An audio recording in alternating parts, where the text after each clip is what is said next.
Dead Space 2 had probably the best fucking commercials in the world.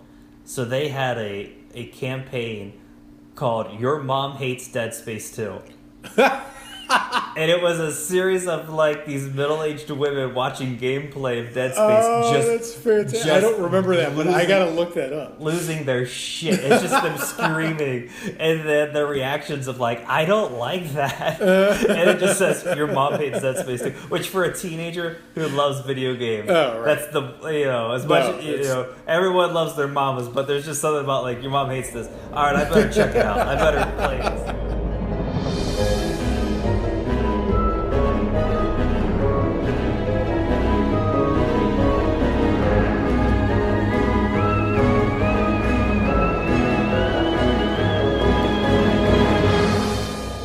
Hey, boils and ghouls, welcome to this week's episode of Hollow Weekly, where George and I are testing out a new application.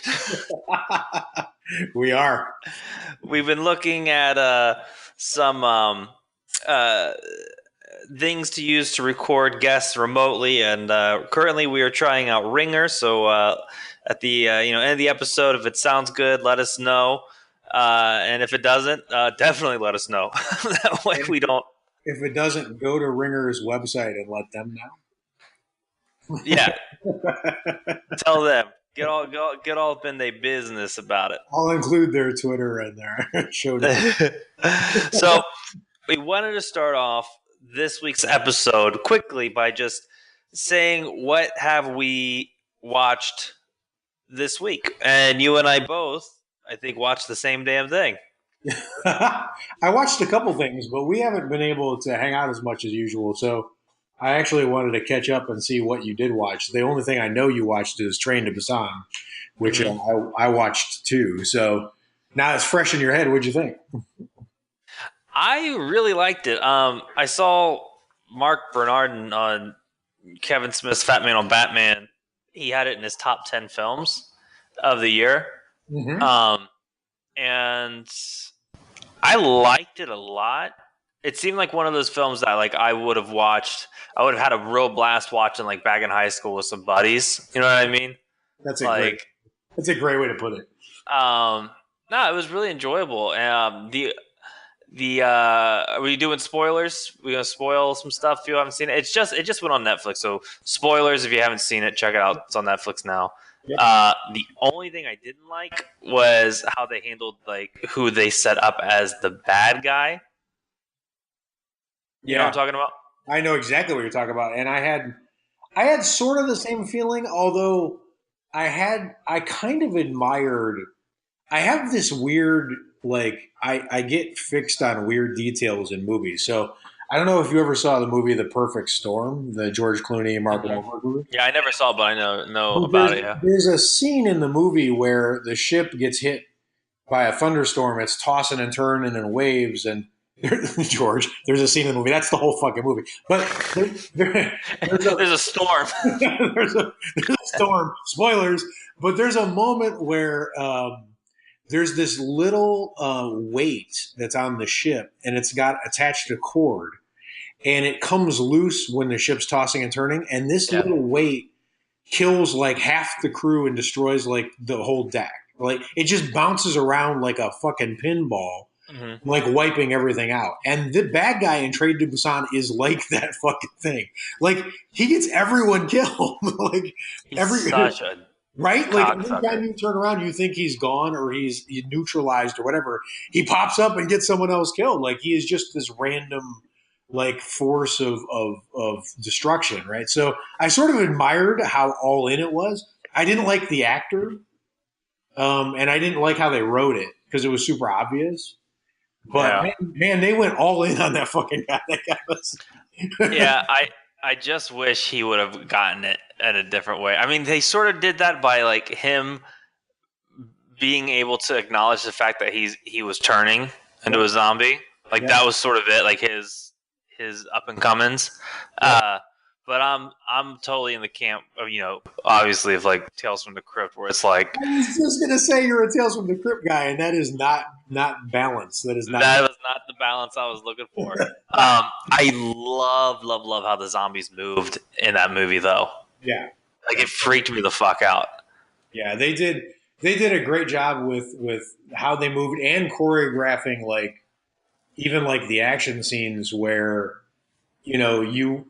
the heroes, or a group of the heroes would be heading in one direction, and then they would encounter the zombies and then have to reverse course, and it was like watching like a river get a rock thrown in it and the river like reroute. Yeah. Like the zombies just turned like they were water. They were always pouring out of shattered glass. Anytime there was like a window pane, it was just like zombies come out. They But I loved it. Yes, yeah, totally. That was fucking awesome. I thought that was great, and I actually really liked I liked the fact that when they had to go train to train, what I was expecting was they were gonna have a tricky way to do it, like get on the roof, sneak around using rails, like whatever. They like strapped up like so they couldn't get bit on their arms with tape, and they were just like, let's just go punch our fucking way through. I love that. And it was really cool. Like it was not what I expected, especially with that group of people, because there was only one really tough guy in that group that you thought, right? They all turned out to be fighters, but when you first saw them, you're like, oh, you guys are so dead. Right? So I thought that part was great. It's funny. I Googled it just to see like some stuff here on my screen, and there's an exclusive zombie attack and exclusive clip from Train to Busan prequel Soul. How do you say it? Seoul? Soul. Yep. Soul. Yep. Soul Station. I almost called it Soul Train. That's the same. Same pronunciation. They should have called it Soul Train. That would have been perfect. But no, I mean it was a great film. I love the little girl was heartbreaking. It was really, I liked it. It was really well done. It seemed like a pretty quick movie too. Yeah, it definitely moves, and it's not.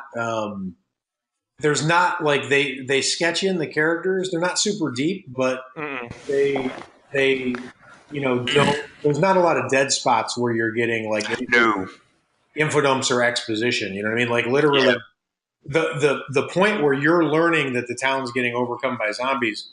It's literally like one girl noticing something bad happening out the window while the train's going by. And like, that's your info dump. 4 seconds, right? So the other thing I noticed was the special effects weren't terrible either.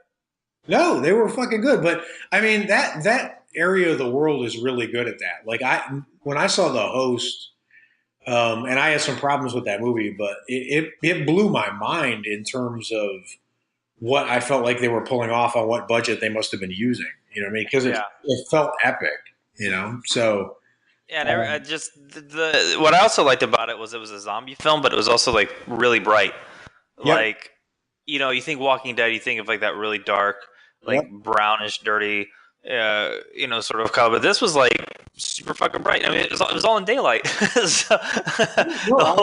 I love daylight horror. I love the whole Texas Chainsaw Massacre effect, and they totally pulled that off. Plus, they got claustrophobia in there, so you got a little bit of like 28 Days / Descent. And I kind of like what they did. It's funny you just said Descent. I kind of like how they did. They descented the zombies a little bit with them being blind. Yeah, totally. And I loved that. That was a really cool effect because I think my favorite laugh moment in the movie was when they used the phone to distract the zombies because they follow sound. And then after it's over, the good guys reconvene and the tough guy's like, I saved all your asses. And the other guy's like, why is your ringtone so lame? Which I thought was just a great little touch, but great movie, definitely worth a watch, right? So second segment it is. So The main topic we wanted to talk about today was it's inspired by a really cool article that we came across somewhere. And the headline of the article was How Horror Became Cinema's Smartest Genre. It's by Wendy Seifert. I'll throw a link in the show notes because it's really worth a read, and it's really cool. But the subhead of this article was a new generation of young filmmakers are responding to a troubled world with some really great movies.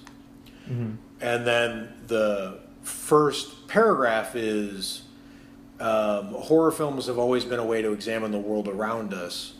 And then it goes on to talk about how during the 60s and 70s, some of the golden era horror films were produced addressing topics that threatened to rip society apart, like The Shining, Rosemary's Baby, Exorcist. They dealt with anxieties about family connections, God, religion, human decency, et cetera, et cetera. Mm-hmm. And then it goes on to talk about how kind of in late 80s, early 90s, horror really moved away from that. It didn't. So the point of the article is that there's a certain kind of horror movie that kind of looks inward, and there's a horror movie that looks outward, right? So a horror movie that looks outward would be like kind of like the late 80s, 90s kind of movies where it's about kills and special effects and franchises and sequels and all that, whatever.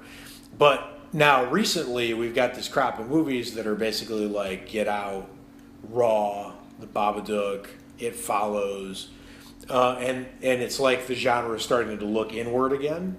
Mm-hmm. And it takes a certain kind of intelligence and discipline to do that. And one of the cool things about the article is its point is that horror is usually the first genre to flip and head that direction. Yep. In troubled times, right? So like that's exactly what happened, post World War I with like the Universal horror films and that kind of thing. They were starting to examine like, maybe life isn't so Great Gatsby great. Yeah. Right. So, and it seems like we're in another era where it's doing it again. So, what we wanted to do was we wanted to kind of talk through some examples that pop into our heads about why horror really is at least equally smart, if not smarter, than any of the other major genres, and then get people's thoughts and opinions afterwards about what examples come into their heads. So I drew up a couple examples of what I thought. I've been talking a while though, so Nick, I know you got some stuff. What do you think about the topic, and what's your first example? Well, one of the things that I wanted to talk about with there's actually an article here. Let's see who wrote it. Sean Tepper. Basically, just about horror's influence on pop culture. Which is actually, I googled it thinking like, I'm gonna get like just a flood of articles and all this other shit. But like, I actually had to like dig a little bit. I was like, what's the deal with this? Like, we're doing how which is also what boggles my mind about this topic. Like, horror influences so much. But when you fucking Google it, like, you have to like do some digging to find like a decent fucking article. Yeah, note to the writers out there: there's a gap. There's the perfect gap to be filled. Get writing. But he hits two things that I wanted to talk about, which is true. Which I'll leave one of them for a second because I think that'll be a segue into one of the things you wanted to talk about. But the one thing he said here was that horror was because especially now this is super timely for all the other films, considering what Universal is trying to do again. But Universal was like the original shared universe, like way fucking before. Oh yeah, way before the Avengers. So like like a lot way before. Wow. Yeah, like pretty fucking quick when you think about it. In terms of how long cinema's been around. He mentions a few like Frankenstein meets the Wolfman. House of Frankenstein. Yeah. House of Frankenstein, House of Dracula, even stuff like Abbott and Costello Meet Frankenstein. Yep.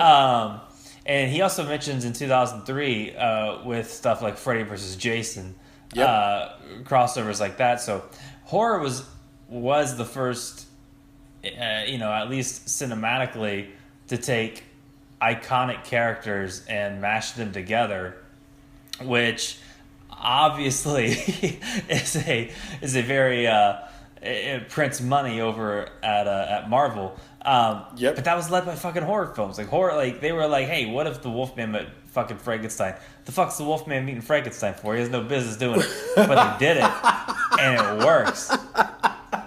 I want you to Photoshop a fan poster of Frankenstein meets the Wolfman. What the fuck are they meeting for? Not supposed to, but they're gonna.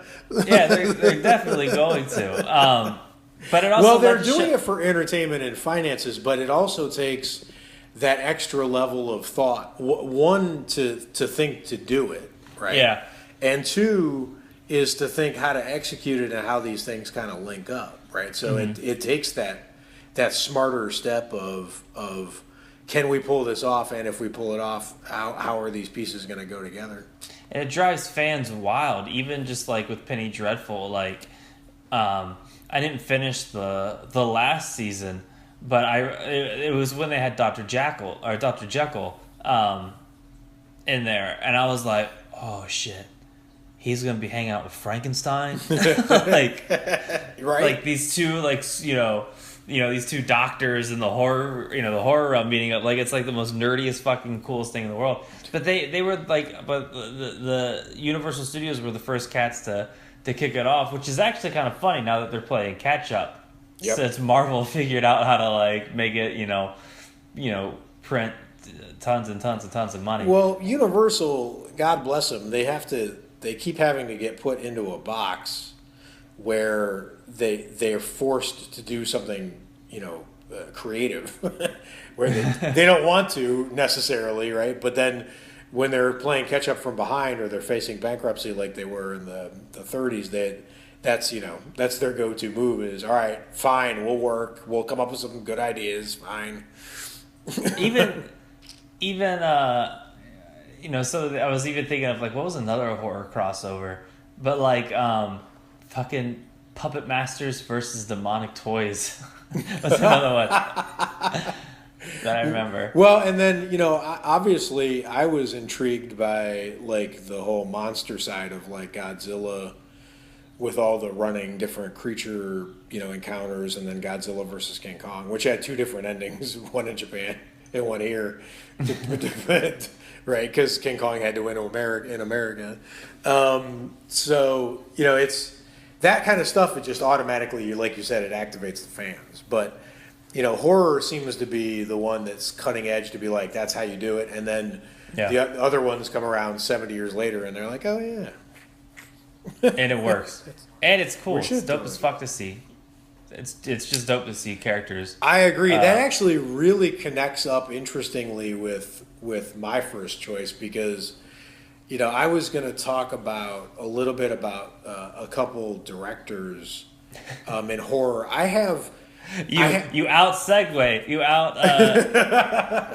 Well, because I have another one I was going to do. That was going to be a perfect segue, but then you out segue me. No. This is great. This is good organic podcasting. You do that because that was a perfect segue, and then I'm gonna hijack that segue. Yeah, watch where this goes because this is directly Universal. It's actually a quote, I have this thing in my head. I did it when I was running a business where when I'm hiring people, like I thought to myself, if I was trapped on a lifeboat for like 30 days, do I want this person in my lifeboat? Mm-hmm. Like, right? Are they going to contribute, right?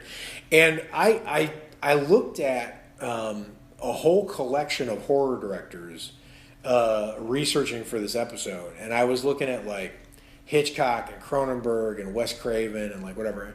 And I'll be goddamned if these aren't the smartest motherfuckers. Like, if you had these guys in your lifeboat, now, granted, you're probably going to get eaten or killed in the middle of the night. It's going to happen. But I mean, these guys can figure their way out of anything. This is a smart collection of people who do this work, right?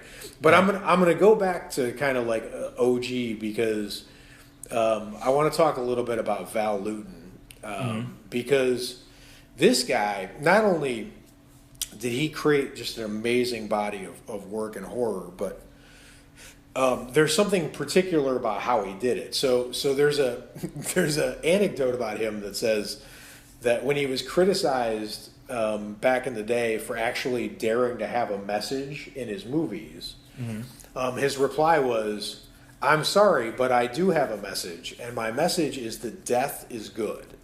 I mean, this is not a normal cast of mind guy, right? No. This is a guy who's got a little different twist on whatever. But one of the things I found really interesting about him was and you know, this is funny to me because in lists of the greatest movies of all time, Citizen Kane is usually top 3. And Citizen Kane almost broke RKO Pictures. They were facing bankruptcy because it and The Magnificent Ambersons, the follow-up movie by Orson Welles, failed. Yeah. So they needed money really, really fast. So they saw what Universal was doing, and they were like, let's make some horror, right? So they go to Val Lewton, but they don't give him access to any stars, and they don't give him access to any budget. So he's got to make money for the studio. He's got to copy what Universal's doing, but he's got no resources to do it with, right? And this is what I'm talking about like being the smartest genre, because instead of like Michael Baying it and like doing whatever the most popular thing you could think of to do would be to make money, he was able to take like no resources, no backup. He was like he actually there was anecdotes about him being like getting pumped, like he wanted to compete with Universal. He was like, you know what those guys don't have that I have? Imagination. He's like, those guys are doing all kinds of cool stuff over there, but man, they could do so much more. So like he got into it, right? So he started creating like really, really interesting movies within the confines of lacking a budget and like whatever. And that's the thing, when you look at stuff that he was doing, like Cat People, man, he figured out a way to imply things that were happening off screen because he couldn't afford to show them, right? But he came up with such smart solves for that problem that are super effective and like work to this day. Like there's a phrase in horror called the Luton bus, which is from Cat People. So it's it's a fake out jump scare, right? Like a woman's getting stalked by a panther, and she's you know, you think it's going to get her, and then you hear this noise, and you all of a sudden you look, and this bus pulls up, and the door comes open and goes whoosh, and you jump, right? Because it's I mean, they're doing fake out jump scares. I mean, they're filming this right now somewhere in Hollywood, right?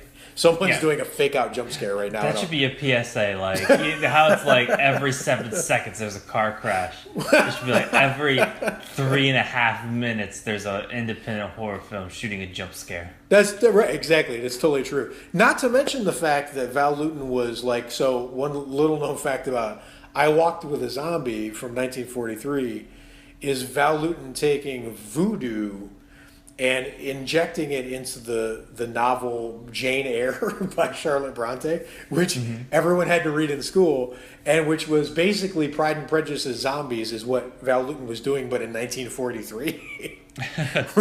So, I mean, you want to talk about ahead of your time, right? I mean, this guy is like doing this shit, whatever. But, and then, you know, the end of the story is he died way too early. It super sucks, but he because he had like that outsider underdog edge to him, he didn't want to work with any big name stars, but he ended up working with Boris Karloff, and they ended up becoming really, really good friends. And they made three amazing movies together, which were The Body Snatcher, Isle of the Dead, and Bedlam.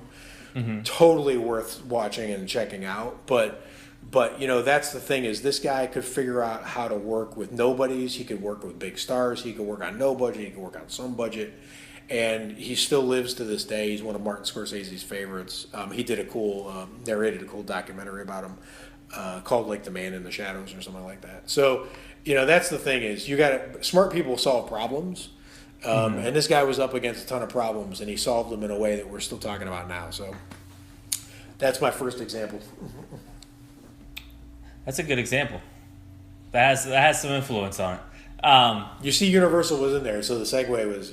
Hopefully, that was. Here's the segue. You talked about directors. Yes. I'm going to talk about the movie stars. Okay.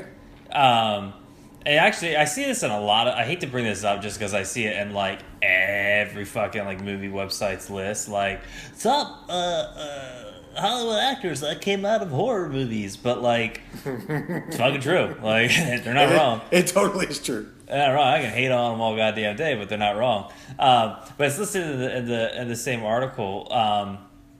Just like all these actors who end up becoming like, you know, the big fucking actors in Hollywood, got their starts in fucking horror movies. Well, even one that's a few that aren't actors. But this is kind of different. They listed Sam Raimi with Evil Dead, which is true, absolutely true. But I almost kind of consider that like indie filmmaking because it's like, I don't know, little thing of its own. But they mentioned Peter Jackson with Bad Taste. Have you seen that? Yep, I have. It's amazing. I've never seen it. I always assumed Dead Alive was like the first one, so now I have to check that out. But the big one, I love both of them to death. But the one of the other guys that was brought out from horror was James Cameron in Piranha Part 2, The Spawning. Oh, no shit. That I did not know. I think Alex told me the story. I think he was the assistant director, and then something happened with the director, and he had to fill the gap, and then he just took off from there. He was James Cameron. That's crazy, man.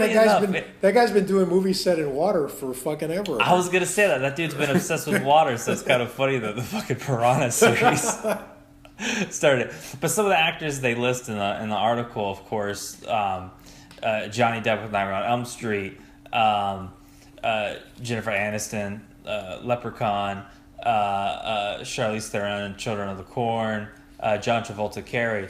Yeah, but she wasn't in Children of the Corn. She was like in Children of the Corn 17. Oh, Children of the Corn 3. Sorry. Children of the Corn 3. Yeah, not like the regular, like the first. But like, you just can't doubt that like if they hadn't, like if Johnny Depp hadn't taken that part. In fact, the story behind that was he moved to LA because he was in a band, and he went down to an audition to make money, just for like the band or whatever the fuck it was for, and he auditioned for a part and got it, and it ended up being A Nightmare on Elm Street. No shit. So like, if it wasn't for Nightmare on Elm Street, there probably wouldn't be a Johnny Depp, and if there wasn't a Johnny Depp, there'd be no like super fucking iconic Jack Sparrow. And Disney making billions. And he did. You know, people give people shit for leaving horror and never coming back, but I'm a big fan of The Ninth Gate, which everyone hates, but I thought it was pretty good. And he came back to that. He was definitely Sleepy Hollow. So like, he's even terrifying in fucking what was that mob movie? Black Mass, which is not horror, but he's still terrifying as shit. Yeah. So, but then you also have Secret Window. Yep. From Hell, which I consider horror, is Jack the fucking Ripper. Yep. So he hung out there. He hung out there. Absolutely. And that all goes to horror films for giving those people like a shot and then like really taking off. So that's my next one, is just it giving actors the big. And I think what I'm seeing now, as I read an article, was that the woman from Split and The Witch, there was an article saying like she'll be the next big thing. So I'd be curious to see if she does become like a big. She's really fucking good. I'd be really curious to see if she does become like the next. She actually said that in an interview I read for Split, and it was sort of hinting around like, are you a scream queen? And she, you know, kind of like head faked a little, but if I remember right, it was kind of like her saying, you know, I it's not on purpose, but I'm drawn to dark things. Right? So that just made she just went to badass level in my book. Exactly. So, but I mean, to your point, that's, you know, it's the intelligence to cast and to have that taste to cast well, and that's, I mean, you think about like someone like Wes Craven. I mean, his casting is so fucking perfect, right? Like, from top to bottom, he was so good at it, and that's another level of intelligence, just knowing who belongs where, right? So Yeah. and he definitely, I mean, he had that in. And you don't always pick out the Johnny Depps and Jennifer Anistons of the world. so you really picked them fucking good. And not to forget Furiosa herself. So, right, exactly. So that's mine. My next one is I'm literally going to base this off one YouTube video, so it's going to be kind of a joke. I apologize, but I'm definitely throwing this link in there for the show notes because I mean I couldn't even believe this existed, right? So there's a YouTube video from 1983. The heading of it is "The State of Modern Horror Fiction." Yeah, and it's a panel discussion in Knoxville at a horror convention, and the people talking are Stephen King, Peter Straub, Karl Edward Wagner, Charles Grant, Whitley Strieber, Dennis Etchison, and a few others. And this blew my mind that this existed, right? But when you go to the video, it's clearly cut off. Like, it doesn't start with the intro. It literally just starts with Stephen King talking.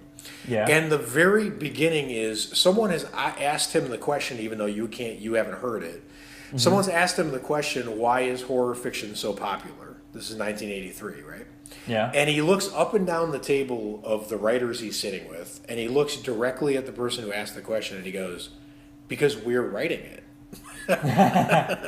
Because we're that good. like we're better than what's going on in the other genres, right? Oh god. And it's super cocky, but it's kind of refreshing. Perfect. Right? Yeah, no, it's totally perfect. And like there's this later point where someone's asking him about like paperback sales, and he's like, God, I hope this Judith Krantz bullshit goes away soon. Like he literally says that. Like he's like, and you could tell like they're kind of flush with that wave of success, like whatever. But the thing I want to kind of highlight about this is, so this is the writing area, right? But Peter Straub he put together one of my favorite anthologies of all time, which is called American Fantastic Tales. It's 2 parts. Mm-hmm. And he did the introduction for it. And you look up and down this panel, and this happens with horror directors too. This is actually like an inside joke in the horror field. Most horror directors and horror authors look like accountants. Mm-hmm. Right? They're super normal looking, right? Like Peter Straub looks like a bald Santa Claus. Right? So, but they have put a lot of thought into why they do what they do, how they do what they do, how they're trying to do something original and not rip off what the other people are doing, and they take it pretty seriously. And there's the whole video is totally worth a watch because these people are like, they're totally, you can tell they're not exactly socially adjusted. Yeah. Whitley Strieber is a really interesting case as a horror writer, but they pan the camera over to him and he looks down at the microphone in front of him and he goes, the question isn't what I'm saying into this. The question is what's coming out of it and getting me right now. Like, mm-hmm. Wow, you are a paranoid. That microphone is not doing anything to you right now, buddy. You're totally fine. Like it's a thing. But I think that when horror fiction is working at its best, I think the people who work in it, and we discovered this when we interviewed John Padgett recently, they try to be really supportive of each other. They put a lot of thought into how they're doing it, and they're not just throwing shit on a page. The good ones aren't just throwing shit on a page to sell it. Like they're working on some pretty old stuff. So I found this really, really small thing from the introduction of this Peter Straub anthology where he's talking about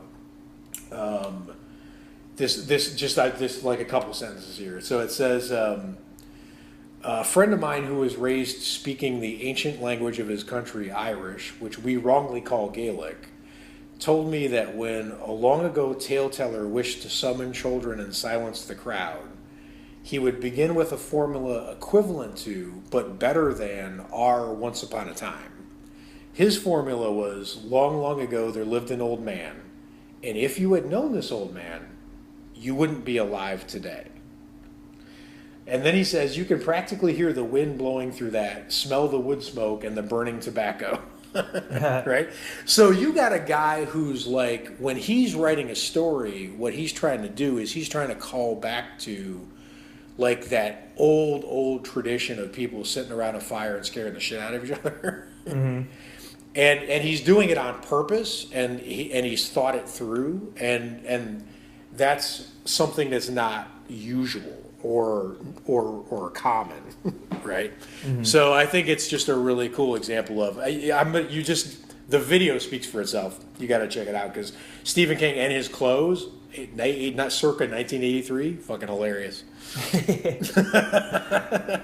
There's a video of him doing a video just like encouraging people to go to the library and read. I saw that. I think it was from the 80s, and oh god, it was hilarious. I love that video. It's hilarious. I love it. How many more do you have? I have one. Okay, this is my last one too. Beautiful. So I'm going to kind of slingshot back and forth here because I don't really know. I was thinking like, my last bit is about horror video games, but I didn't really know where to go with it. I knew where to start, but I didn't know where to end. But I do think it's kind of funny, considering the late 80s, people were like kind of disgusted. There was like a public outrage about like slasher films. Yep. And around the same time, late 80s, there was also, I think it was the late 80s, there was the video game industry crashed. Which is when they always talk about, they always show the clip of like them dumping all the ET cartridges into a landfill. That's right. And all that shit. They always showed that image in particular. But the reason I think it's funny is because around that same time, they were saying horror movies were disgusting. Slash films are gross. Video game industry crashed. Then. And there was the Satanic Panic. Which is also hilarious considering the first game. Because in 1993, it was one of the first-person shooters. I think Wolfenstein 3D beat it out. But in 1993, Doom came out. And video games, the home consoles, all that shit came, and video games were fine again by that point. Or growing again. I don't know if they were fine. But the game Doom being super, super fucking influential on video games. And super influential on my lack of productivity when it came out. Exactly. My first Doom was actually Doom 3, and it was the same thing. I beat the devil by punching him in the ass. Twice, because I kept dying and I just kind of punched him to death, playing on co-op with some friends. But no, Doom, I think there's kind of a story, It's basically demons are bad, shoot the demons. Very obviously horror influence. Yep, for sure. I actually liked the lack of story. It was. There's a thing in marketing when you're selling things in ads. Mm-hmm. If you're selling like a product, like a watch, you never show the whole person with their face. You just show like a crop where you can tell that they have a head, but you're not showing it, and you're showing their wrist because mm-hmm. you want the person looking at the ad to think that's me wearing it, like right, mm-hmm. which doesn't work if you're looking at a face. Doom was like that. There was a little story, but it was only enough story where you're thinking, I'm here, I'm standing here right now, this is me, right? Yeah. Like it just put you into the world of Space Marine, who's been now known as Doom Guy, who's who you play. But no, I mean it was super like the horror influence in the art, which also a lot of it came from like Dungeons and Dragons as well is super fucking obvious. But I do think that Doom helped video games, one, for people just to fucking play them, which then leads me to the year of 1996. Do you know what game came out? Do you know what game I'm talking about? No idea. Resident Evil. Oh, damn, of course. Which takes me to Resident Evil, which is hilarious because you go to the 80s, video games are crashing, horror movies are disgusting. Now we're in 1996. It's starting to change. We've had Candyman, Bram Stoker's Dracula, Army of Darkness, some other things here. So now we're in 96. Video games have not yet got their shit. Well, I think they did because I think they were blaming Columbine massacres on playing Doom a lot, which all the studies came out saying video games don't cause violence. S&D. Go S&D. But I also wanted to bring up Resident Evil because I remember this fucking game coming out and everyone on the fucking playground was just telling me how fucking terrifying this game was. And it was probably one of the first games because I grew up playing Donkey Kong and like Power Rangers. Resident Evil was like the first game I rented. I was excited to play it. I went home, turned it on, saw a zombie, turned it off. I was done. done. Scared the ever-loving shit out of me. And I had known at that point that I liked horror films, but I didn't want to be in a horror film. Right. So Resident Evil was like the first. And Silent Hill was what, like 90? You bitch, you beat me to it. I was going to segue to Silent Hill 2. I was going to go to Silent Hill 2 in particular. Well, but no, first one was what, 99? I think... Or 2000? Somewhere around there. I think so. Well, Silent Hill 2 came out in 2001. Okay. What were you going to... Go ahead. What were you going to say about Silent Hill? No, that's the thing is, like, that was, it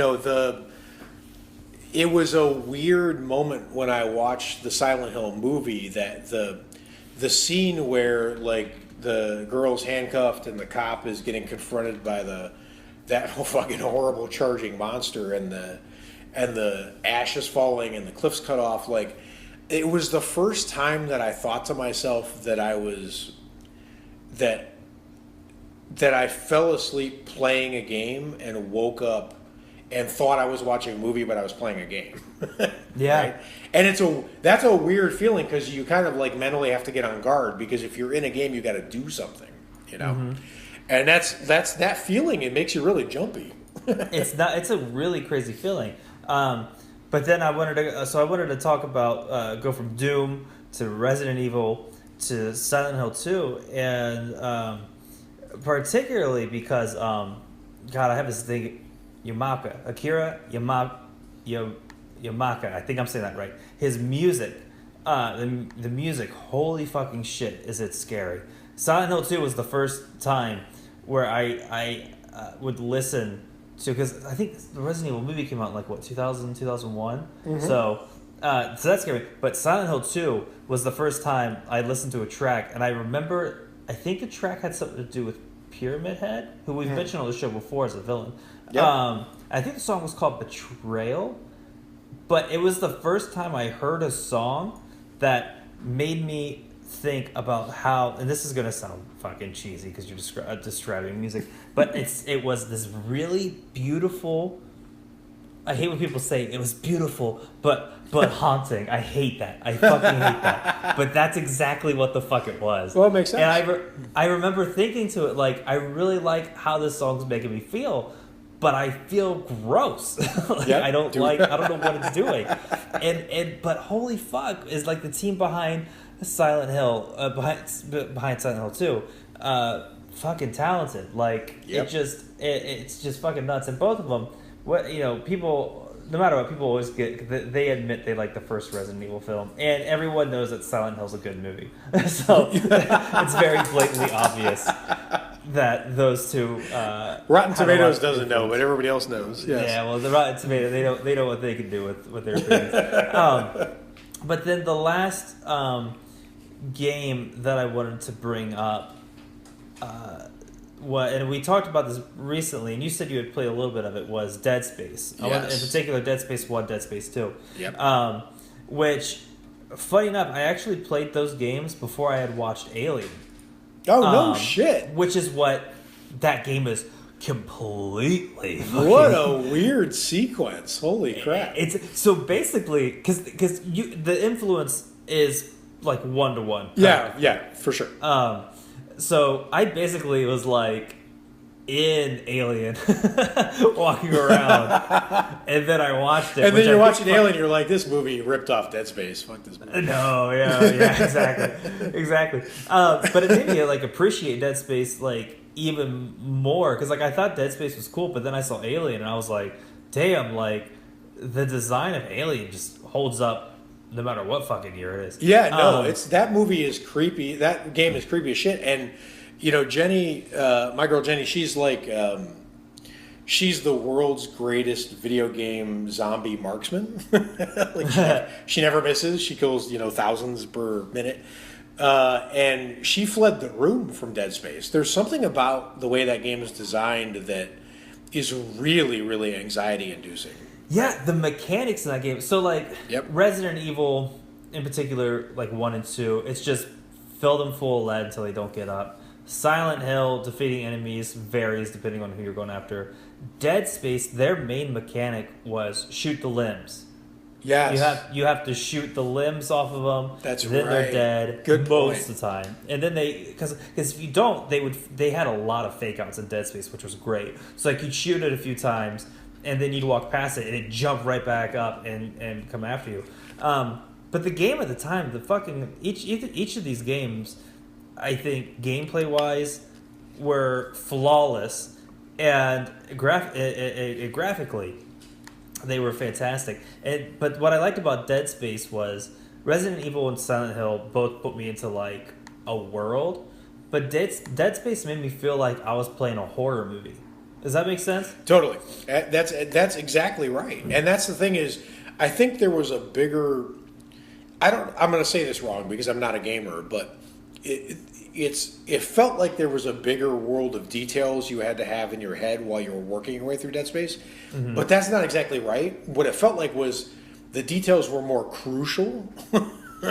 Yeah, well, Dead Space also had an RPG element, so like you could upgrade your like plasma cutter, certain weapons, which I think is what made it a super enjoyable game. Was you would walk through a certain part of the level, get the shit scared out of you, kill some things, but then you would have this downtime to upgrade your weapons, and you're like, oh yeah, I'm still playing a video game. Like it gave you a sense of like I'm gonna get the shit scared out of me, but I feel like I have some sense of control. Whereas but there's also there's a weird. So I mean, you tell me if I'm wrong because I don't know these things that well, but there's this weird thing where you have a feeling and the feeling's wrong, but you have the feeling, and it's sort of like Samara in The Ring. If you understand what's motivating the villain in Silent Hill or House of the Dead or Resident Evil, like the Red Queen, if you can figure out some stuff, it gives you kind of like an advantage just knowing what's motivating what's happening. Dead Space felt like a blank wall. It felt like it didn't matter what the fuck you figured out in Dead Space.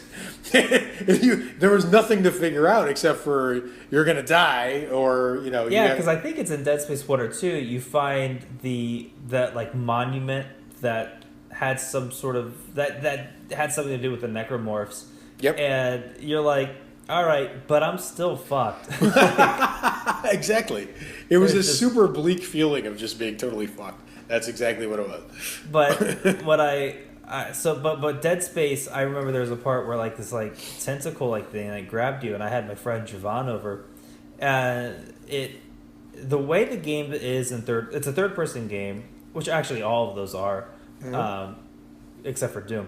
Like a tentacle thing had like grabbed my Isaac's leg, and it was dragging him down the hall, and I was waiting. I thought it looked like a fucking cutscene, and then it just dragged him into the mouth of this monster, and then it just gave me like the "You are dead" screen, and I looked at him, I was like, wait, what the fuck? Like I could have shot that thing, and so then the second playthrough, I shot the shit out of it, and I was like, holy shit! So like, it had enough really cool like experiences where like, you know, playing it with some friends, I don't know. It was just really enjoyable. But the one thing that I wanted to point out, marketing wise, was Dead Space 2 had probably the best fucking commercials in the world. So they had a campaign called "Your Mom Hates Dead Space 2."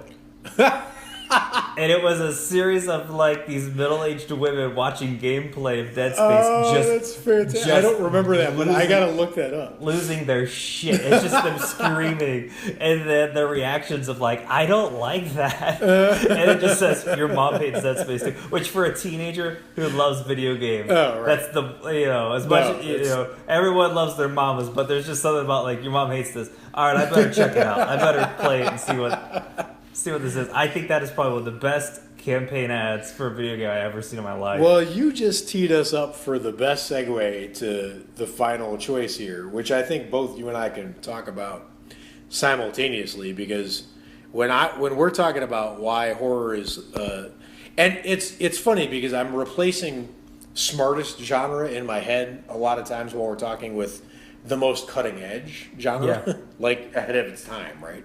Mm-hmm. But I wanted to talk about horror marketing in general because, right? Because you're talking about marketing this game, right? Like I Googled top 10 movie marketing campaigns of all time, and the first thing that came up, and I'm not endorsing this. It's not like I agree with it. I just I want to see what's the most popular result. Like, what's the first thing that comes to the top of the search, right? Sure. And it's a top 10 list, and the list of the movies on the best marketing campaigns of any movie, of any kind, of all time. This is the 10 they came up with. You ready? It's Blair Witch, AI, artificial intelligence, 28 Days Later, easy, Paranormal Activity, definitely, Matrix, Avatar, Tron Legacy, Dark Knight, Cloverfield, and Avengers. Okay? So, arguably 5 of the 10 best marketed movies in history, according to this list, are horror movies, right? Even the ones that are not horror movies, like Matrix or Dark Knight, have super dark elements to them. Yeah.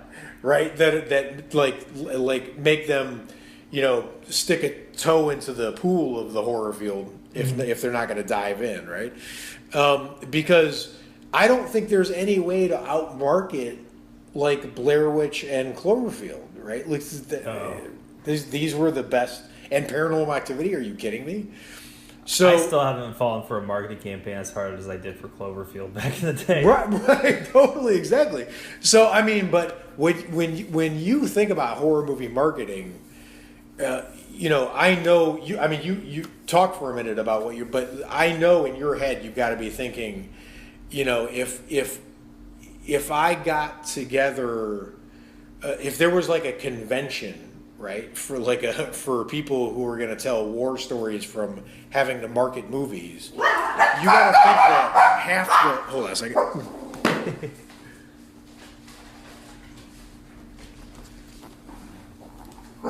Yeah, we actually made it way further than I thought we were going to. I know, good dogs. You got to think to yourself when you're thinking like a convention of people getting together or telling marketing war stories. You got to think to yourself that the horror ones would be telling the best stories and be the smartest people, and they'd be the most fun to listen to, right? Horror movies always have been good at marketing. Like, who was the House on Haunted Hill cat? Like, that guy who did all the gimmicky shit? William Castle? Right. William Castle? No shit, absolutely. That stuff. With the fucking Tingler, right? Like, was he the guy? Because there was a movie, and I don't know if it was him, but I remember I was on a board selecting films for a film festival once, and I thought it'd be really cool if there was a vampire film and they did a blood drive. I think there's a guy who also did that as well, and that's where I got the idea from. But like horror movies do that kind of like, it's gimmicky, but that's marketing. Like it's like, I don't know, that means not always marketing, but like people love gimmicky shit. Like if there was a blood drive, well, they love gimmicky shit if it's not fake, if it's being done well, and that's the thing is that horror is really good at that, and it always has been, like you said, for the longest time, right? Well, like the other thing that's not as, I mean, it's still kind of gimmicky, a little bit showy, was for Last House on the Left. To avoid feigning from this movie, just keep repeating, it's only a movie. It's only a movie. It's only a movie. I've never forgotten that. I never forgot that. Yeah, I mean, but the taglines for horror movies, like In Space, No One Can Hear You Scream, I mean, they're just so memorable. Like Pray for Rosemary's Baby. Are you kidding me? Right? Like, and then Hitchcock's fucking like, you can't come into my movie Psycho if you're late. Like, these are genius. These are genius gimmicks, right? And I was actually super impressed. I know there's some controversy about American Horror Story, marketing in general. In season 6, I read a behind the scenes article about how they put this together. These motherfuckers, they created 26 separate teasers incorporating 500 movies. And they shot the entire campaign in 4 days. Oh so my God. I don't care how you feel about this campaign. That is some shit, man. That's like they put in the work. They put in the work, and they were ambitious, right? Like This was not a lazy way to promote a upcoming season of something, right? So.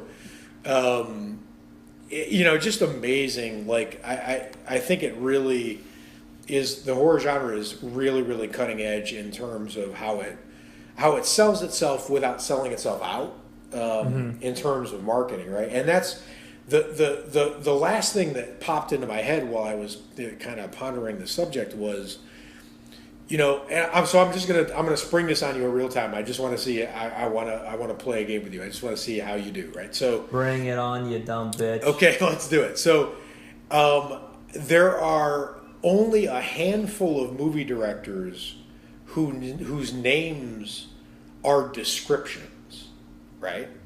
Mm-hmm. So like Spielbergian is a thing, right? So throw out a couple of directors' names that are descriptions of what they do. Like if Hitchcock. Hitchcock, definitely. They say Hitchcock. Hitchcockian, right? For sure. Hitchcockian. Yeah, it's weird to say. It is weird to say. The only other one I would say is Sam Raimian. No, absolutely. Sam Raimi has a style and a thing. So, and then here's a couple others for you. Kubrickian, right? Yeah. And Cronenberg, right? You know what it means to Cronenberg a movie or Cronenberg a character, right? You got to see that Rick and Morty episode. That's right, exactly. That's why I brought it up, because you pointed it out to me. Yeah. Right? Oh my God, we Cronenberged everyone. Right. So all the names we just said have directed horror movies. Mm-hmm. Every single one, right? Spielberg, Jaws, Hitchcock, obvious, Kubrick, Shining, right? Like, so the directors that go down in history where their names also represent like kind of a description of what they're doing, what they're about. Mm-hmm. These are all people who have been super influential and played in the horror field. And I don't think that that's an accident. Yeah, no. I think that's on purpose. The only director I could think of that has that effect in film circles that isn't didn't ever play in the horror field, with the one big exception that I would put in for myself, is Frank Capra. He has Capra-esque is the way you kind of say his genre of movies. But It's a Wonderful Life is a fucking horror movie. No one can convince me that damn thing is not a horror movie. It's the most depressing holiday movie ever made. It's worse than Krampus. So, whatever. But like every other director has played heavily in the horror genre, and their names have become descriptions of what they're doing. And I think that's a sign that the horror genre is a place where super influential people either live or play, right? Mm-hmm. So. I 100% agree, and that is a good place to wrap up. Damn, that I just gotta say, if there's one thing we get on this show right, it's segues, man. I'm telling you, like, Jesus goddamn Christ. Well, there's another thing we get right is that you never went crackly, so you fixed the problem. There we go. And you know what else we got right is we got some of the best goddamn fans in the world. So let us know. We do. Let us know. I'm telling you, dude. If there's an award for segues, we're gonna get it. Let us know what you think. Let us know what you thought was influential to pop culture because of horror. There's got to be 1,000 other things we fucking missed. There's even just 1,000 other games I didn't even bring up. Just in one of the things I was sitting there going, I had an article up. And I was like, oh shit, I forgot to mention BioShock being good. Oh, so of course. And that's one of my favorite video games of all time. So, God, there's just so much stuff that's influenced by horror that definitely. We so missed. Hit us up on the Facebook page. Let us know what you think influenced the pop culture or why the horror genre is smart in general. We'd love to hear it. Exactly. And, other than the reason that it's just good. Exactly. So until next time,